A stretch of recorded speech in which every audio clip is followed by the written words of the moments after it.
যুব সমাজ একটি জাতির সবচেয়ে উজ্জ্বল আলো, সবচেয়ে বড় শক্তি, সবচেয়ে সাহসী স্বপ্নবাজ মানুষেরা।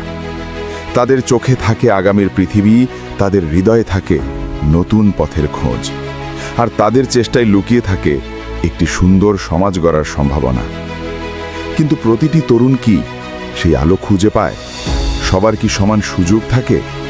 না, অনেকেই পথ হারায়, অনেকে দিশাহারা হয়ে পড়ে, আর কেউ কেউ লড়তে লড়তে ক্লান্ত হয়ে পড়ে। ঠিক সেই জায়গাতেই দরকার একজন মানুষ, যিনি তরুণদের যন্ত্রণাকে বুঝবেন, তাদের ভুলগুলোকে ক্ষমা করবেন, আর তাদের শক্তিগুলোকে জাগিয়ে তুলবেন।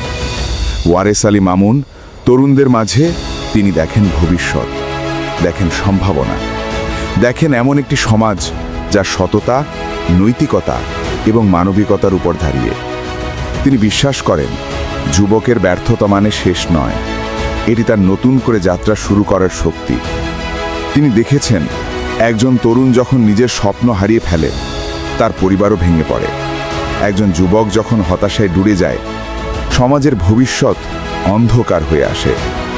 তাই তিনি চেষ্টা করেন যেন কোনো তরুণ পিছিয়ে না পড়ে, যেন কেউ ভুল বুঝে একা না হয়ে যায়, যেন একজন যুবক সুযোগ না পেয়ে থেমে না যায়।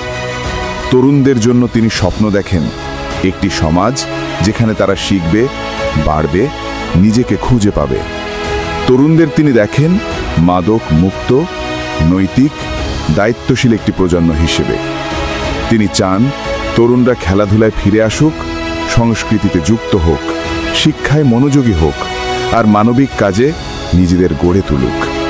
কারণ তার চোখে একজন তরুণের হাসির চেয়ে বড় সফলতা নেই, একজন তরুণের বাঁচার ইচ্ছের চেয়ে বড় অর্জন নেই। যুব সমাজই দেশের হৃদস্পন্দন। তাদের অগ্রগতি মানেই সমাজের অগ্রগতি, তাদের স্বপ্ন মানেই আলোর পথ, তাদের শক্তি মানেই পরিবর্তনের সূচনা। ওয়ারেস আলী মামুন বিশ্বাস করেন একজন তরুণকে সঠিক পথে দাঁড় করানো মানে পুরো সমাজকে এগিয়ে নেওয়া। হয়তো আজকের তরুণরা বিভ্রান্ত, কিন্তু তারা হারিয়ে যায়নি। হয়তো তারা ক্লান্ত, কিন্তু তাদের শক্তি নিভে যায়নি। তারা শুধু চায় একটু দিক নির্দেশনা, একটু সমর্থন, একটু বিশ্বাস। যুব সমাজকে শক্তি দেওয়া মানে একটি জাতিকে আলোয় ভরিয়ে দেওয়া। ওয়ারেস আলী মামুন।